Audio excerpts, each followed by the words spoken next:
우리가 예수님 만난 사람들, 특별히 요한복음을 중심으로 해서 생각하고 있습니다. 그래서 안드레, 그리고 지난주엔 베드로에 대해서 함께 말씀을 생각했습니다. 예수님 만났던 안드레, 첫 번째 사도입니다.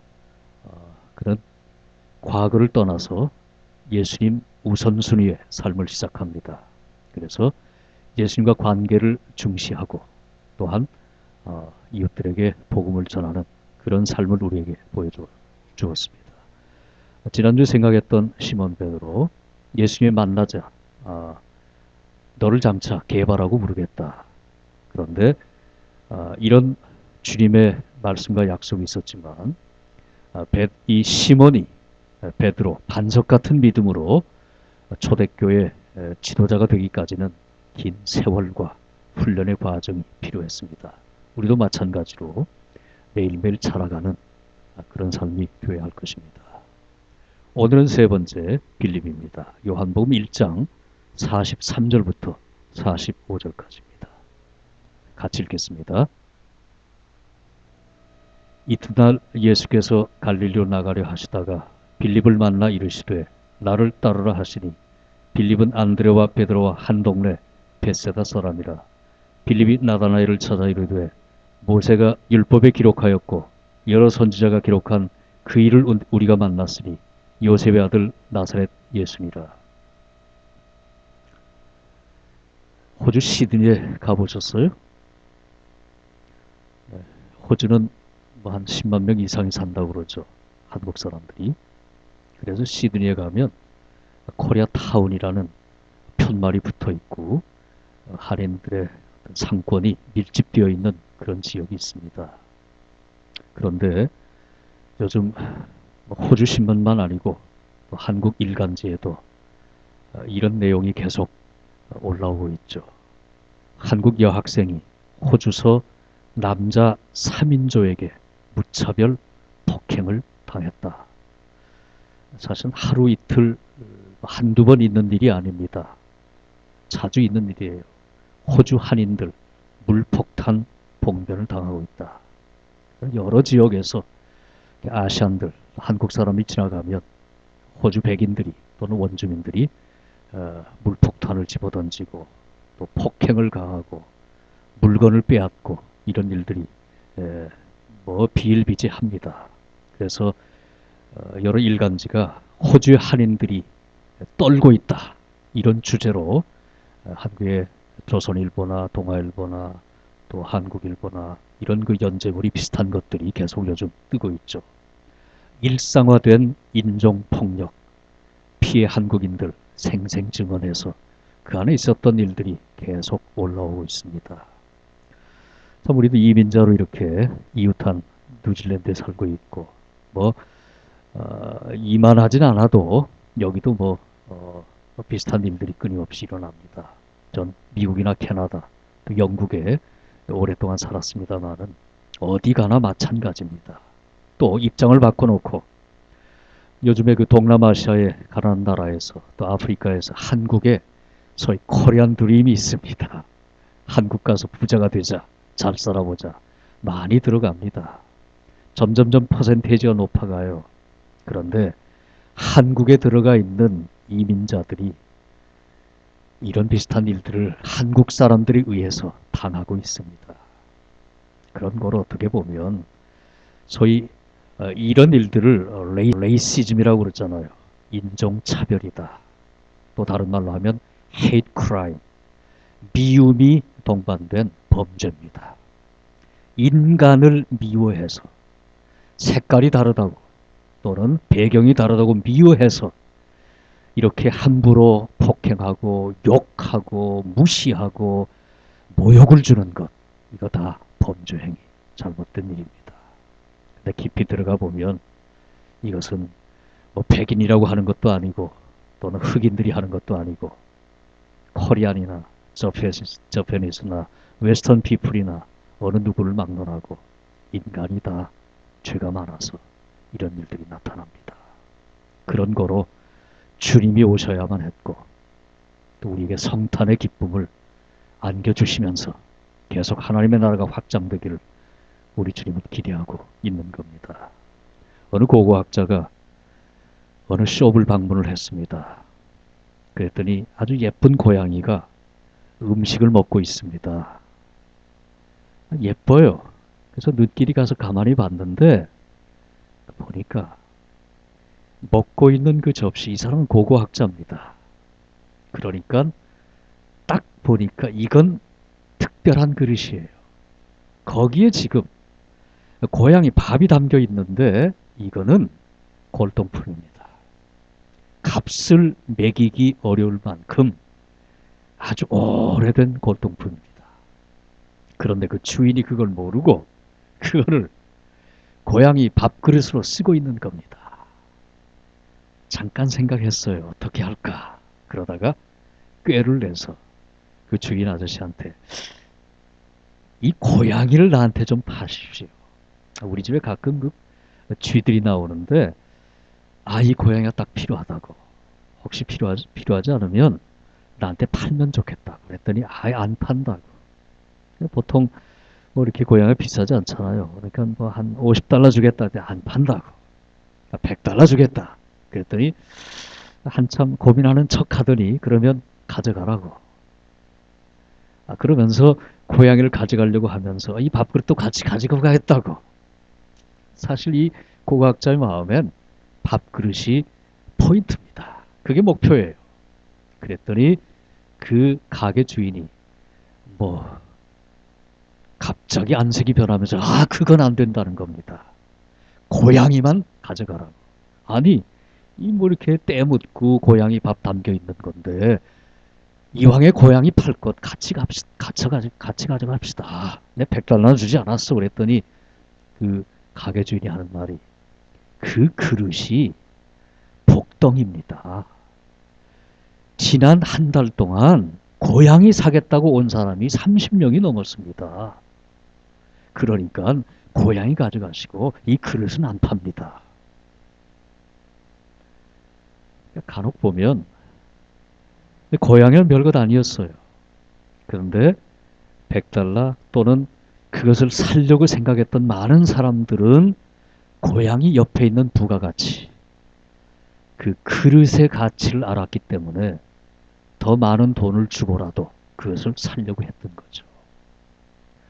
우리가 앞에서 호주에 있었던 여러 가지 인종차별, 세계가 다 마찬가지입니다. 독일에 가도 그렇고요. 미국에 가도 그렇고요. 또 캐나다도 마찬가지입니다. 시골 지역에는 유색인들이 살기가 힘듭니다. 그래도요, 여기 오니까 원주민들이 이렇게 많아요. 구석구석에 다 있어요. 캐나다 원주민 보호구역이 2,500개가 넘습니다. 이렇게 무슨 시골에 가서 큰 농촌을 경영하거나 이런 것들 못합니다. 그저 밀집된 한 지역에 딱 모아놓고 거기 나가면은 고생하도록 딱 이렇게 되어 있어요. 여기는 그래도 자유롭게 많은 민족들이 섞여서 살고 있는 그런 곳입니다. 그럼에도 불구하고 우리가 다 죄가 많고 부족하기 때문에 내가 참 인간답게 또 하나님이 보시기에 창조주 하나님 앞에 사랑받는 자녀가 될 수 있었던 것은 내가 잘나서가 아니라 예수님 때문에 그런 겁니다. 그래서 사도 바울은 그렇게 표현하잖아요. 질그릇 속에 담겨있는 보화라고요. 우린 질그릇 같아요. 별것 아닙니다. 부족해요. 그러나 예수님이 우리 인격과 삶 속에 들어오셔서 생명의 주인이 되심으로 하나님의 자녀가 되고 예수님의 보배로운 제자의 그런 삶을 살아가는 복된 인생이 된 겁니다. 오늘 생각하려고 하는 빌립도 마찬가지입니다. 이 사람도 보면 특출한 면이 있어요. 그러나 베세다 출신 시골 사람입니다. 안드레, 베드로와 같은 고향이에요. 예루살렘 사람이 아닙니다. 도시 사람도 아니에요. 시골 출신의 참 가난한 배경을 갖고 있는 그런 사람입니다. 그런데 빌립의 특이한 점은 이 필립이란 이름이 유대식 이름이 아닙니다. 바로 알렉산더 대제의 아버지 필립, 그 이름을 따서 헬라 이름입니다. 그러니까 아마도 빌립의 아버지는 좀 더 이렇게 참 식견이 있는, 좀 더 이렇게 마음이 열려져 있는, 그래서 그런 그 열려진 마음으로 자녀들을 교육했던, 그래서 자기 아들의 이름을 빌립, 헬라식 이름을, 유대인인데 베스다 출신의 유대인에게 헬라식 이름을 붙이는 그런 모습이 나타나요. 그래서 그런지 나중에 보면 헬라 사람들이 요한복음 12장에 예수님을 만나겠다고 빌립에게 찾아옵니다. 이걸로 볼 때 빌립은 헬라어를 할 줄 아는 사람입니다. 그리고 제자들 가운데 헬라식 이름을 가지고 있으니까 헬라 사람들이 와서 빌립을 먼저 만날 수가 있었던 겁니다. 그래서 이렇게 종합해 보면 농촌 사람이긴 하지만 이 빌립은 헬라어를 할 줄 아는 지성인입니다. 그리고 많이 마음이 열려져 있는, 깨어있는 그런 사람인 걸 볼 수 있어요. 다시 오늘 말씀으로 돌아가면 예수께서 갈릴리로 나가려 하시다가 빌립을 만나 이르시되 나를 따르라. 앞에 보면 안드레가 주님께 다가옵니다. 그리고 베드로를 만났을 때도 안드레가 베드로를 데리고 와서 예수님이 베드로를 만났습니다. 그리고 이 이후에도 나다나엘을 만날 때 빌립이 데리고 옵니다. 그런데요, 이 본문에 보면 예수님이 빌립을 콜링합니다. 그래서 여기서 나타나는 특이한 점은 예수님이 직접 부르시는 그런 모습입니다. 그런데 모든 부르심은 우리가 전도할지라도 사실은 주님의 부르심이 우리를 통해 나타나는 겁니다. 바로 죄인들을 부르려고 우리 예수님이 오셨기 때문입니다.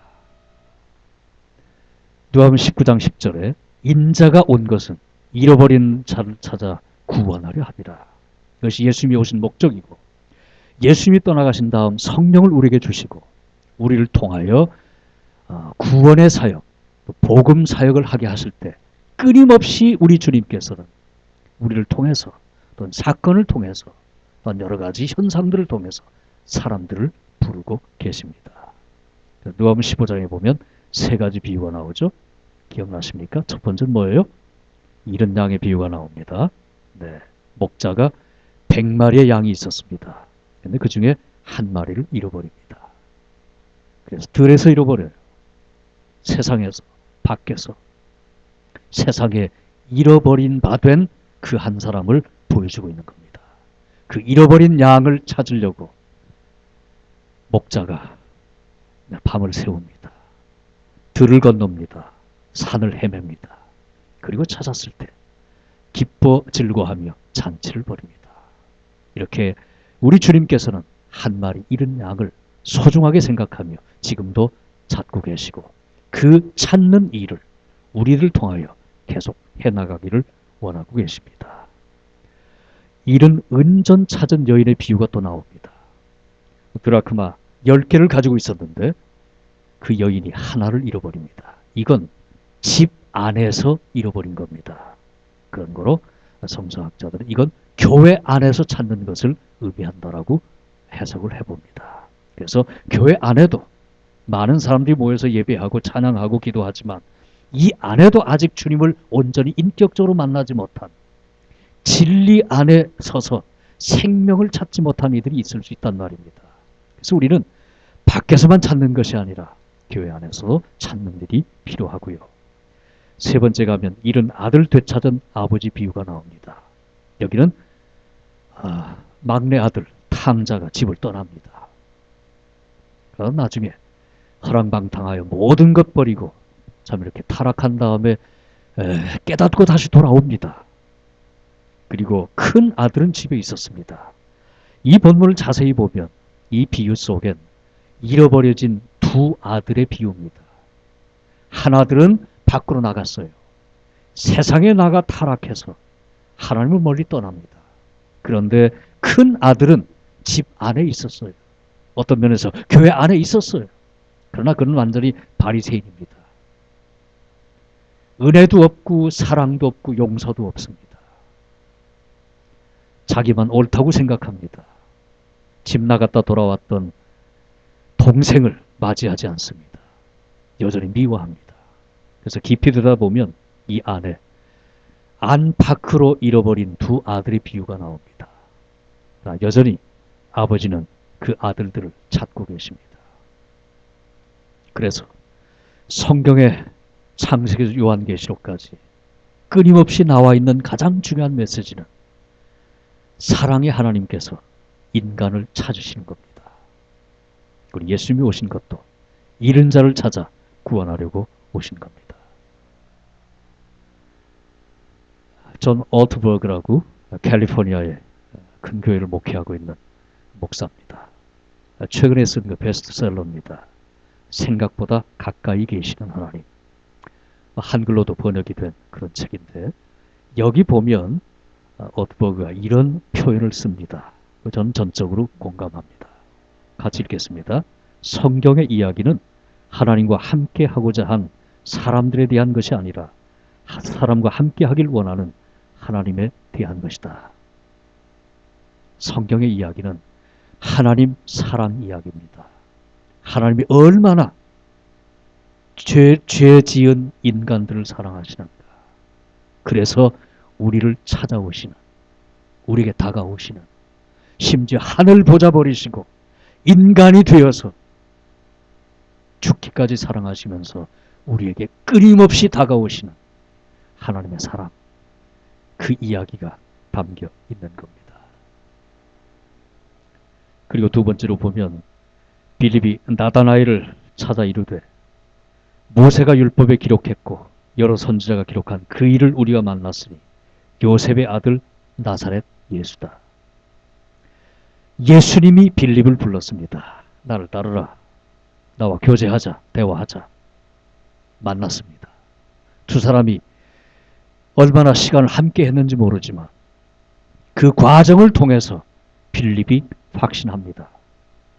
내가 성경을 통해 알고 있었던, 내가 성경을 통해 배우고 확인한 메시아, 바로 그 사람이 내가 만난 나사렛 예수다. 다시 말하면 빌립은 성경을 알고 있었습니다. 모세가 율법에 기록했고 여러 선지자가 기록한 것, 이게 바로 Old Testament, 구약입니다. 구약의 중요한 메시지는 하나님의 아들이 오신다. 구원자 메시아가 올 것이다. 그분은 이러이러한 모습을 가졌고 이렇게 태어나시고 이런 일을 할 것이다. 이것이 예언되어 있는 것이 구약 성경입니다. 빌립은 구약 성경을 알았습니다. 모세 율법을 알았고 선지자들이 쓴 글의 내용을 알고 있었습니다.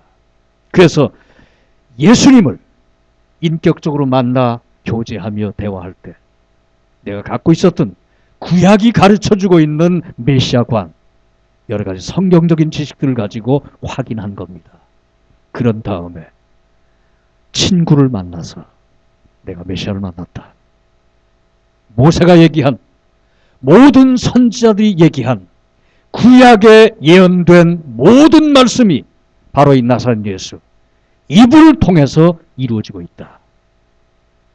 내가 메시아를 만났다. 그러면서 소개합니다. 그런 거로 우리도 성경을 알아야 돼요.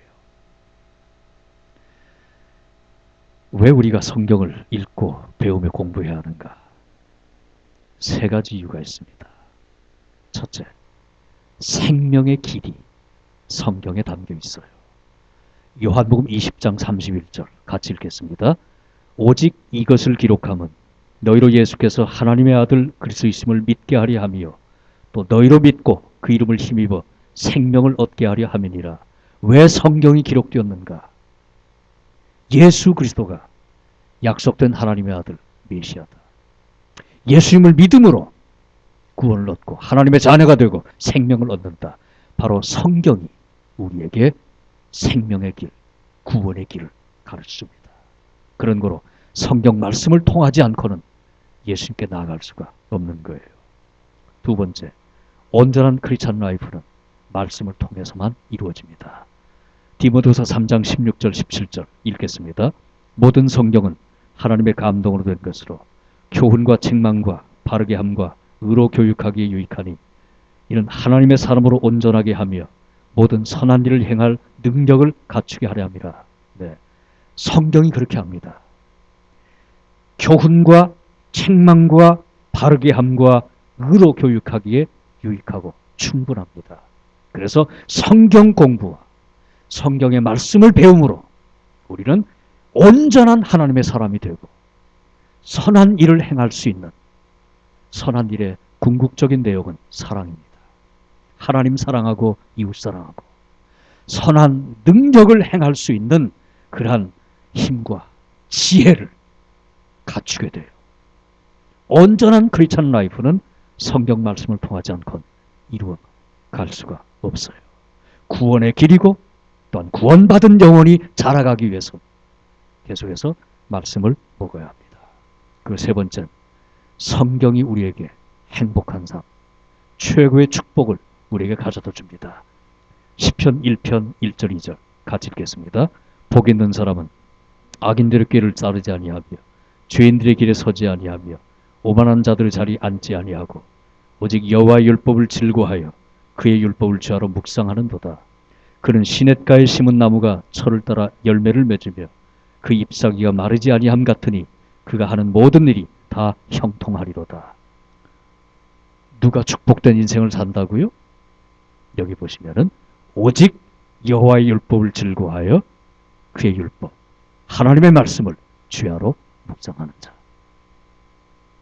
왜 우리가 성경을 읽어야 하는가? 바로 생명의 길이고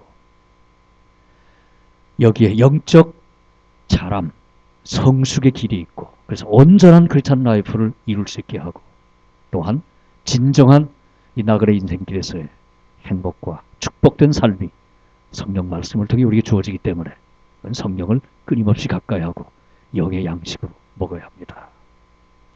자, 이것은 어떤 면에서 성경 내적인 얘기입니다. 우리가 좀 한번 객관적으로 한번 생각해 보십시다. 성경을 떠나서 객관적으로 왜 성경을 읽어야 하는가? 여기 14가지의 중요한 이유가 있습니다. 첫째, 성경은 최고의 베스트셀러입니다. 이제까지 역사상 성경만큼 많이 팔리고 많이 출판되고 많이 읽혀진 책이 없습니다. 최고의 베스트셀러. 그런 거로 성경을 읽는 건 상식이에요. 그리고 성서적인 믿음이란 역사적 사건 위에 서 있습니다. 성경에 기록된 내용들은 이건 픽션이 아니에요. 꾸며진 소설 이야기가 아니에요. 처음부터 마지막까지 역사적인 사실 위에 서 있어요. 그런 것들이 끊임없이 고고학이라든가 여러 가지 연구들을 통하여 입증되고 있어요. 예수님은 진정한 인간이었어요. 허구적인 인물이 아니에요. 가상의 산물이 아니에요. 나사렛 예수는 2000년 전에 베들레헴 마굿간에 태어나셨고 33년 사셨어요. 그가 하신 모든 말씀과 행동은 그대로가 역사적인 사실이에요. 그리고 성경을 읽은 사람들은 거의 모두가 다 변화를 가져옵니다. 인생관이 바뀌고 인격이 달라지고 삶이 달라져요. 성경은 우리에게 트랜스포메이션, 진정한 변화를 일으켜요. 실제 인간과 공간이다. 앞에서 얘기했지만 여기에 기록되어 있는 많은 사건들, 등장하는 많은 인물들, 그들은 실제적인 시간과 그 공간 속에 그 역사적인 실체 속에 머물러 살았던 사람들이에요. 꾸며진 이야기가 아닙니다. 그리고 예수님은 이 역사에 가장 위대한 영향을 끼친 분입니다. 웨스턴 컬처가 성경 위에 서 있잖아요. 요즘 많이 타락했지만 제가 한 25년 전에 이렇게 미국에 가니까 점점 달라지고 있습니다. 거기도 캐나다도 그렇고요. 주일날 캐나다에도 문을 여는 가게가 없었습니다. 근데 점점점 달라지더니 요즘은 다 열어요. 난 미국엔 중남부 쪽에 가면 소위 여기를 바이블 벨트라고 그럽니다. 그래서 복음주의자들이 많고요. 주일날 거기에 내려가면 거의 하루 종일 설교와 찬양만 나와요. 모든 라디오에서. TV도 마찬가지고. 지금도 주일날 문을 닫는 그런 숍들이 거의 많습니다. 여튼 예수님은 역사상의 가장 위대한, 가장 큰 영향력을 끼친 분입니다. 또 위대한 사람들이 성경을 신뢰합니다. 일일이 다 열거할 필요가 없습니다. 또 인간의 깊은 욕구를 충족시킵니다. 우리의 사랑, 또는 우정, 또는 신뢰, 또 여러 가지 불안, 또 공포, 뭐 미움, 여러 가지 많은 인간의 그 깊은 감성적인 것들, 정서적인 것들, 욕구를 다 채워요. 또 세상에 가장 널리 보급된 책입니다. 지금 현재까지 405개 나라 말로 번역이 됐습니다. 그리고 신약은 1034개 나라 말로 번역이 돼서 세계 각지에 다 퍼져 있고요.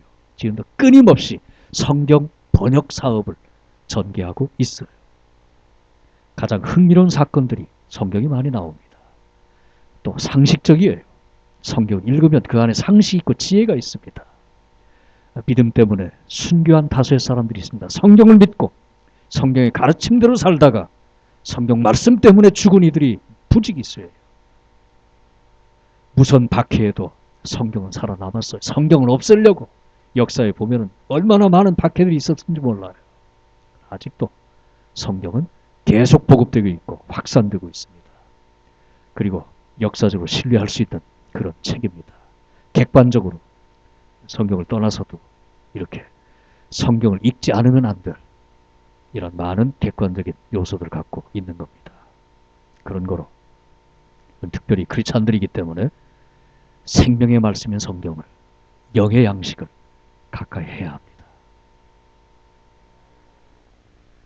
특별히 이렇게 구약을 잘 알고 있었던 빌립, 또 헬라어 이름을 가지고 있으면서 헬라어를 할 줄 아는 그런 이런 빌립이란 인간을 깊이 놓고 보면 뭐 이분에 대해서 알려진 건 많지 않아요.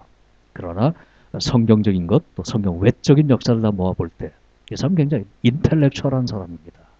지성적인 인물이에요. 그런 거로 성경 두어 군데 예를 보면 예수님과 대화할 때나 접근하는 방식이 머리가 먼저입니다. 머리가 먼저예요. 자, 보십시다. 이게 뭔고 하면 오병이어 사건. 보리떡 5개 물고기 2마리 5,000명 먹였던 그 사건이 있기 전에 있었던 일입니다.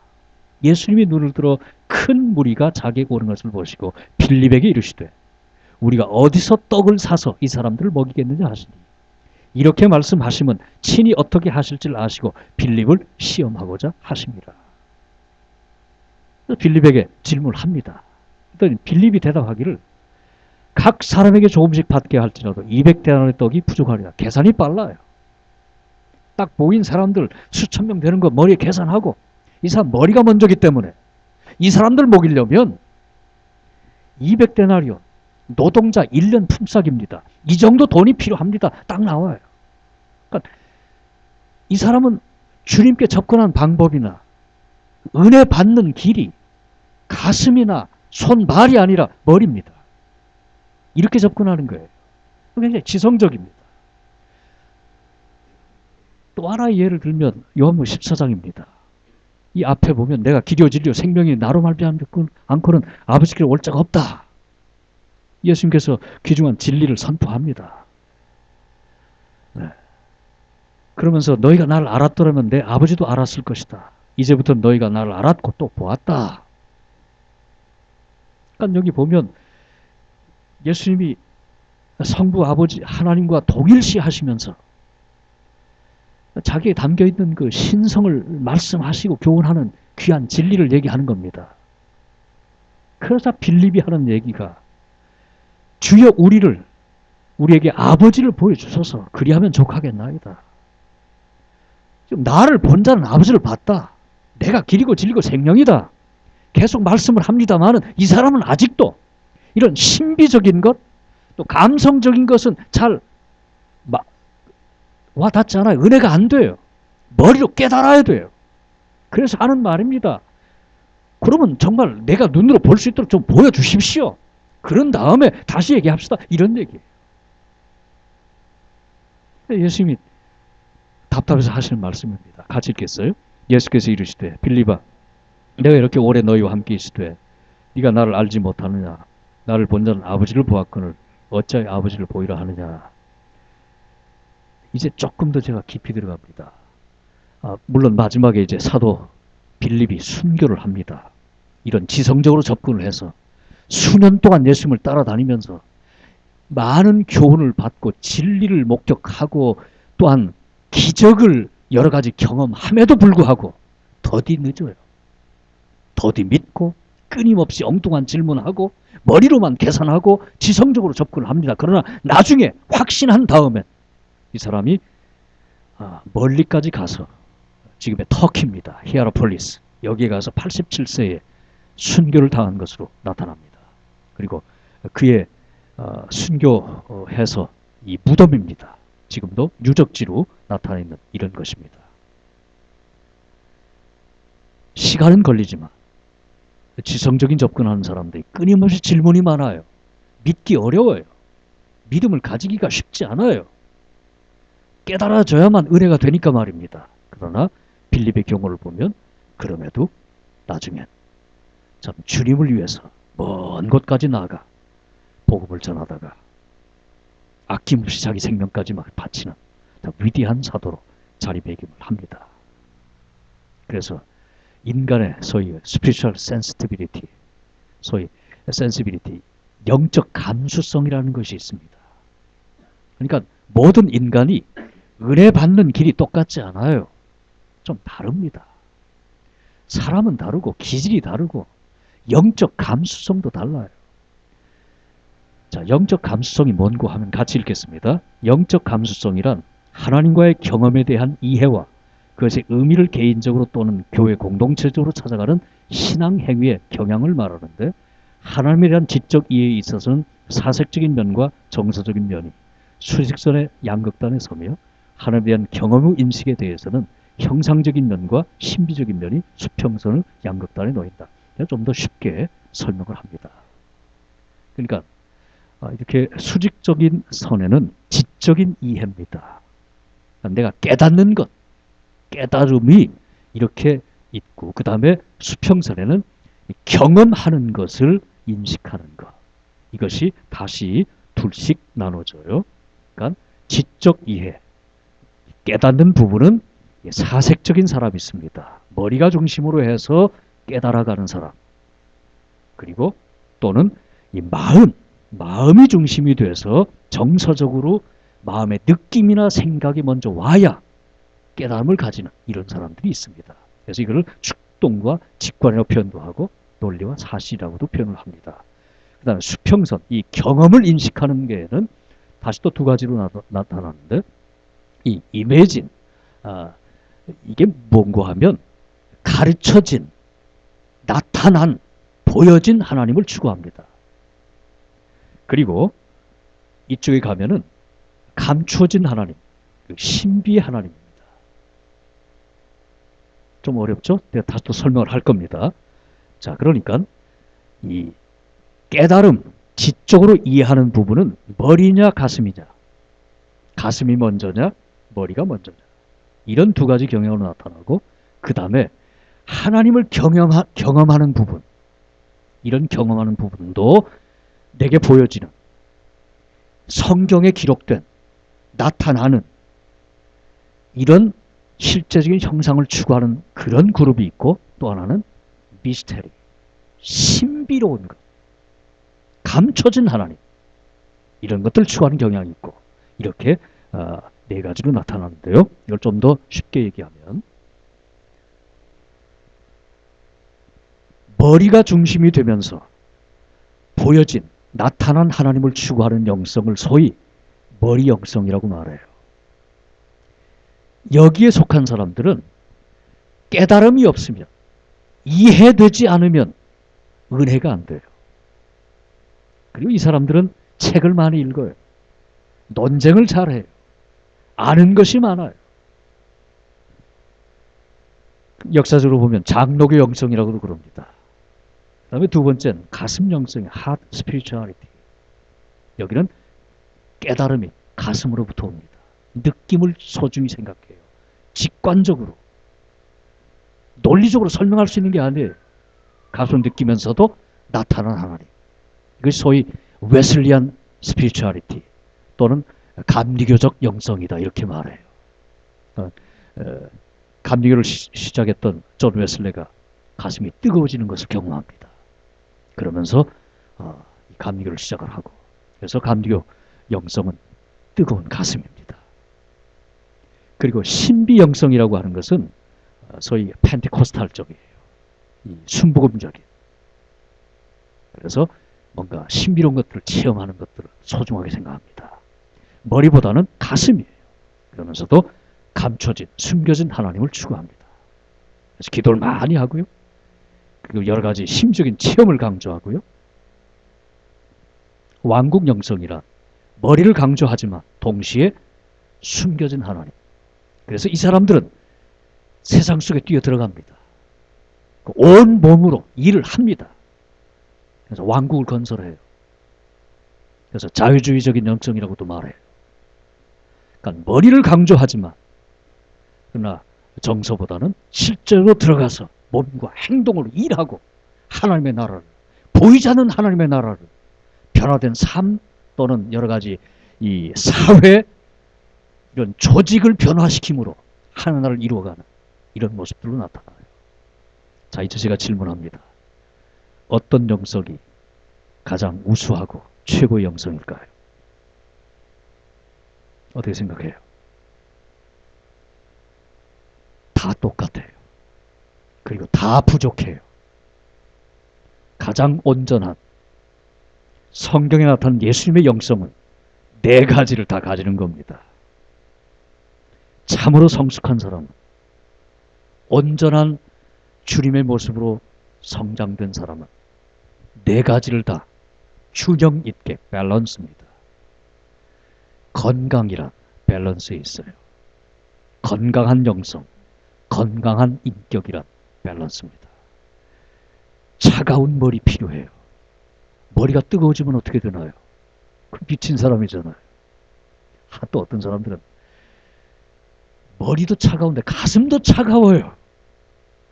냉정해요. 찬바람이 쌀쌀 돌아요. 크리스찬이 그러면 안 되잖아요. 울면 함께 울어주고 웃으면 함께 웃어주고 사랑해야 되잖아요. 뜨거운 가슴, 뜨거운 가슴. 보이는 것 철저하게, 냉철하게 바라볼 줄 알아야 돼요. 나타난 자연과 현상 속에 보여지는 하나님을 볼 줄 알아야 돼요. 나 동시에 보이지 않는 하나님, 보이지 않는 하나님, 신비롭게 일하고 계시는 살아계신 하나님, 이 하나님을 볼 줄 알아야 돼요. 이것이 균형입니다. 머리와 가슴, 보이는 것, 보이지 않는 것. 빌립은 머리로 시작한 사람이에요. 그러나 나중에 히에라폴리스에서 87세 되어 십자가에 달려 순교의 죽음을 당하는 그런 모습을 보면 꾸준히 성장합니다. 마침내 온 마음으로, 온 영으로, 손과 발로, 전 인격으로 하나님을 섬기다가, 복음을 위하여 일하다가, 하나님의 나라를 확장해 나가다가 아낌없이 모든 것을 다 주님을 위하여 내어놓는 참으로 성숙한, 균형 있는 주님을 온전히 닮았던 그런 삶이었던 것을 보게 되는 겁니다. 이제 마지막으로 정리합니다. 알프레드 듀러, 독일의 유명한 화가 아닙니까? 이분이 1516년에 빌립 사도 빌립의 초상화입니다. 아마 듀러가 이 그림을 그릴 때 죽기 얼마 직전에 나이 많이 든 원숙한 그런 빌립의 모습을 상상하면서 그린 것으로 보여집니다. 그리고 위대한 작품은 왜 위대한고 하면 그림을 잘 그려서가 아닙니다. 거기에 작가의 혼이, 철학이, 생명이 있기 때문입니다. 이런 그림을 그려도 빌립이 누구인가를 상상하면서 빌립이라는 한 인간을, 그의 신앙을, 그의 인격을, 그의 영혼을 이 그림 속에 담아놨기 때문에 위대한 그림이 되는 거죠. 나이 많이 든 빌립. 좀 피곤해 보입니다만은 눈을 보세요. 여전히 반짝거립니다. 날카로워요. 나이가 들었지만 그의 지성은 여전히 빛나고 있습니다. 그러면서도 한쪽 눈을 조금 신비롭게 표현을 했습니다. 이것이 화가 듀러의 포인트입니다. 빌립은 단순히 지성만 빛나는 사람이 아니라 신비로운 영성을 체험하고 성숙한 경지에 들어가 있는, 그래서 수염이 빛나잖아요. 이 한 그림을 통해 말년의 빌립이 어떤 사람이었는가, 어떤 영적인 거목이었는가를 표현하고 있는 겁니다. 예수 만난 빌립, 우리에게 어떤 교훈을 줍니까? 하나님께서 우리에게 다가오십니다. 때로는 우리를 통해서 다가가십니다. 그래서 미션, 복음 전도, 영혼 구원은 하나님의 일입니다. 하나님의 일입니다. 하나님이 끊임없이 지금도 하고 계십니다. 우리 형편과 기질에 맞춰주십니다. 앞으로 기회가 되면 얘기하겠지만 하나님이 인간을 찾아와 만나주실 때 동일한 방법을 쓰지 않아요. 베드로 회복시킬 때 우리가 지난주에 생각했지만 모닥불 피워놓고 먹을 것 주시면서 네가 나 사랑하니? 조금 어떻게 보면 간질거렵잖아요. 좀 남살스러워요. 그런데 베드로는 기질이 그런 사람이거든요. 이 사람은 감정이 앞서는 사람입니다. 감정에 상처 입으면 오래 가요. 그러니까 분위기를 잘 탑니다. 그러니까 그걸 아시고 우리 주님이 분위기 딱 만들어 놓고 그게 감정 상하지 않도록, 네가 왜 나 배신했느냐 묻지도 않으시면서 그 사람은 그렇게만 물어도 마음으로 생각하고 깨닫고 돌이키거든요. 거기에 맞춰주십니다. 그런데 사도 바울은 어떻게 만납니까? 다메섹 도상에서 거꾸로 뜨립니다. 그 사람도 빌립처럼 지성적인 사람이에요. 머리로 깨우쳐지지 않으면 이 사람 변화가 안 돼요. 그런데 머리에 깨달음이 임하면 하루아침에 달라집니다. 하루아침에. 사도행전 9장을 읽어보세요.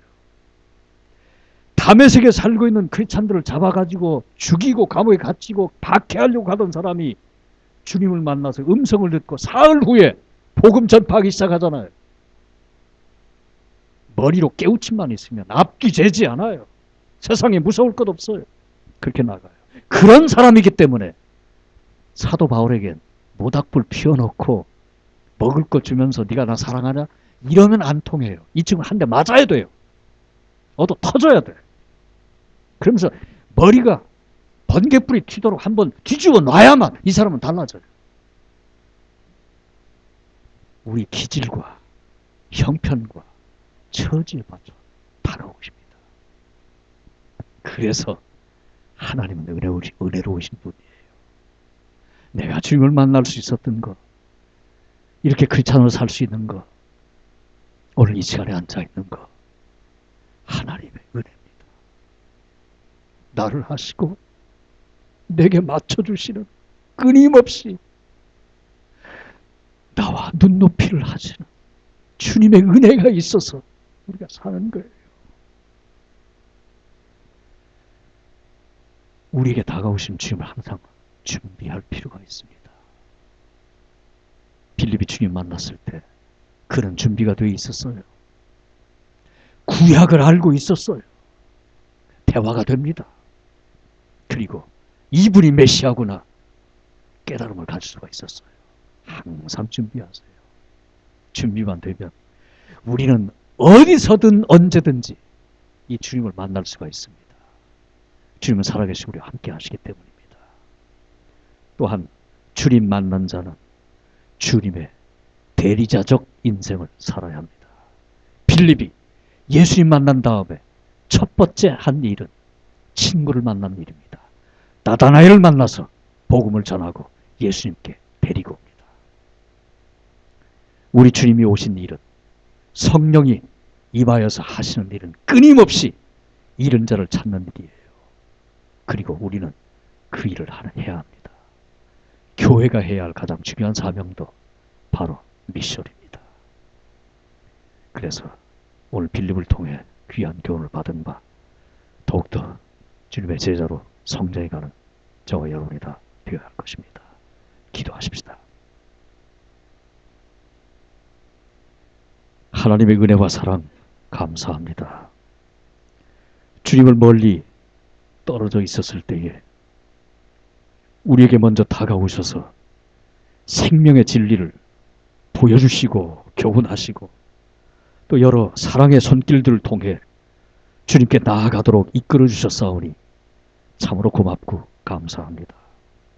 하나님이여, 아직도 우리 기질과 여러 가지 경험하고 아는 것에 갇혀있는 좁은 것으로부터 탈출하도록 도와주시옵소서. 좀 더 밸런스 있는, 균형 있는 그런 영적 감수성을 키워서 머리만 아니라 뜨거운 가슴도 갖게 하시고, 보이는 것만 추구하는 것이 아니라 보이지 않는 것도 추구하는, 그래서 성숙한 하나님의 사람으로 잘 자라감으로 하나님께 더 가까이 나아가고 한 나라 확장에 크게 기여할 수 있도록 주장하여 주시옵소서. 간절히 바라오며 예수 그리스도 이름으로 기도 올리옵나이다. 아멘. 우리 다 일어나십시다. 350장 찬송합니다.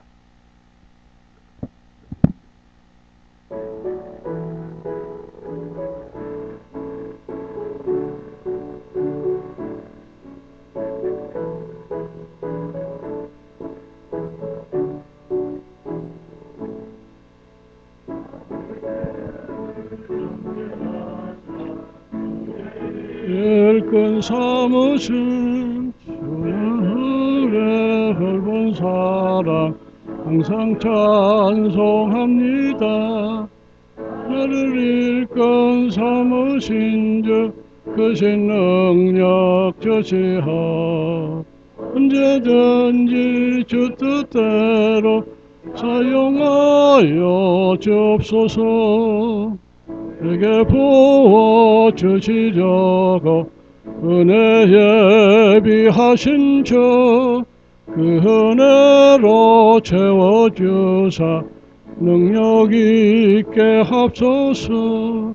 나를 일꾼 삼으신 주 크신 능력 저시하 언제든지 주 뜻대로 사용하여 주옵소서. 주의 짐을 풀어주신 주의 능력 크도다. 나를 피로 사신 예수 내 맘속에 없소서. 나를 일꾼 삼으신 주 크신 능력 저시하 언제든지 주 뜻대로 사용하여 주옵소서. 주여 내게 성령으로 충만하게 채워서 생명서가 강물처럼 흐르게 하옵소서. 나를 일꾼 삼으신 주 그새 능력 주시어 언제든지 주 뜻대로 사용하여 주옵소서. 아멘.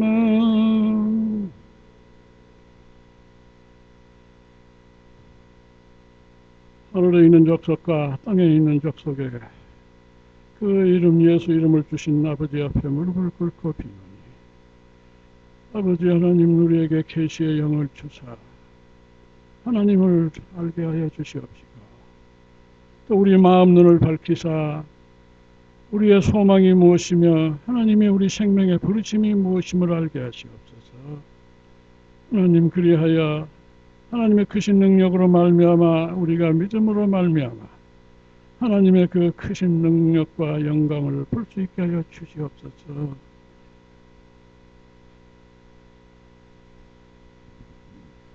이제는 우리 주 예수 그리스도의 은혜와 하나님의 극진하신 사랑과 성령의 교통하심과 도우심이 오늘 하나님 앞에 머리 숙인 주의 백성들 머리머리 위에와 이 그리스도의 차풀 이 공동체 위에 저들의 영혼 속에 저들의 삶 속에 저들의 가정 속에 항상 함께 할지어다.